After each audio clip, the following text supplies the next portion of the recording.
రాహుల్ గాంధీ ఈ జన్మలో ప్రధాని కాలేరు అన్నారు కేంద్ర మంత్రి కిషన్ రెడ్డి. కాంగ్రెస్ ను ప్రజలు నమ్మటం లేదన్నారు. వచ్చే ఎన్నికల్లో బీజేపీ గెలుపు ఖాయమన్నారు.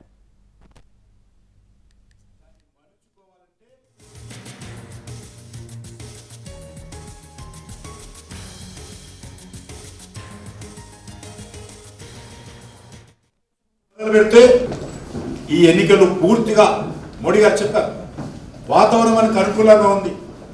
దాన్ని మలుచుకోవాలంటే పోలింగ్ బూత్ లో మనం గెలవాలి.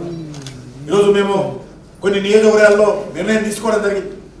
ప్రతి రాష్ట్ర స్థాయి అధ్యక్షుడి నుంచి మొదలు పెడితే ఒక మండల పదాధికారి వరకు కూడా ఒక బూత్కు బాధ్యత తీసుకోవాలి. ఈరోజు బర్కత్పురాలో నేను ఒక బూత్కు ఇన్ఛార్జిగా ఉన్నాను. ఇన్ఛార్జి కోఆర్డినేటర్, సమన్వయకరణ, పాలక అనవచ్చు, సాయం చేయడానికి అవచ్చు.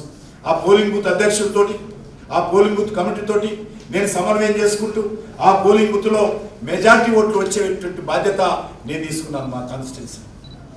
కాబట్టి ఎవరైతే ఎవరి ఇళ్లలో ఉంటారో వాళ్ళ ఇళ్లలో ఉన్నటువంటి ఏదైతే పోలింగ్ బూత్ వస్తుందో ఆ పోలింగ్ బూత్ బాధ్యత ఈ రాష్ట్రంలో ఉన్నటువంటి ప్రతి భారతీయ జనతా పార్టీ నాయకుడు కానీ కార్యకర్త కానీ తీసుకొని ఆ పోలింగ్ బూత్లలో మెజార్టీ వచ్చేట్టు చూడాల్సిన అవసరం ఉంది. ఈరోజు కాంగ్రెస్ పార్టీ అనేక రకాల తప్పుడు ప్రచారం చేస్తుంది. ముఖ్యమంత్రి గారు చెప్తా ఉన్నారు, ఇక్కడ 17 సీట్లు గెలిస్తేనే, రాహుల్ గాంధీ ప్రధానమంత్రి అయితేనే మేము 6 గ్యారెంటీలు అమలు చేస్తాము, కాబట్టి మాకు ఓటేయండి. 17 సీట్లు గెలిచే అవకాశం లేదు. రాహుల్ గాంధీ అయితే ఈ జన్మలో అసలు ప్రధానమంత్రి అయ్యే అవకాశమే లేదు. వచ్చే జన్మలో ఏమవుతాడో చెప్పలేం. కానీ మరి ఆ యొక్క 6 గ్యారెంటీలు అమలు చేయలేమని చెప్పి కూడా ముఖ్యమంత్రి గారు స్వయంగా చెప్పారు. అది ఢిల్లీ నుంచి డబ్బులు రావాలి. ఏ రాష్ట్రానికి ఆ రాష్ట్రాలు గ్యారెంటీలు ఇచ్చుకుంటే ఢిల్లీ డబ్బులు ఇవ్వస్తుందని చెప్పి ప్రజలను మభ్యపెట్టేటువంటి ప్రయత్నం చేస్తున్నారు. ప్రజలను గ్యారెంటీ చేసేటువంటి ప్రయత్నం చేస్తున్నారు. మోసం చేసేటువంటి ప్రయత్నం చేస్తున్నాడు ముఖ్యమంత్రి.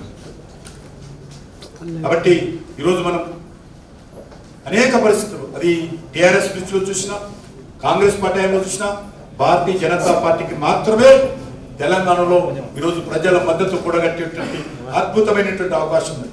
ఈ ఎన్నికలు ఢిల్లీకి సంబంధించినటువంటి ఎన్నికలు, ఈ ఎన్నికలు దేశానికి సంబంధించినటువంటి ఎన్నికలు, ఈ ఎన్నికలు దేశ అభివృద్ధికి సంబంధించినటువంటి ఎన్నికలు, ఈ ఎన్నికలు దేశ భవిష్యత్తుకు సంబంధించినటువంటి ఎన్నికలు. కాబట్టి నరేంద్ర మోడీ గారి నాయకత్వంలో ఈ దేశం గత 10 సంవత్సరాలు ఏ రకంగా పనిచేస్తుందో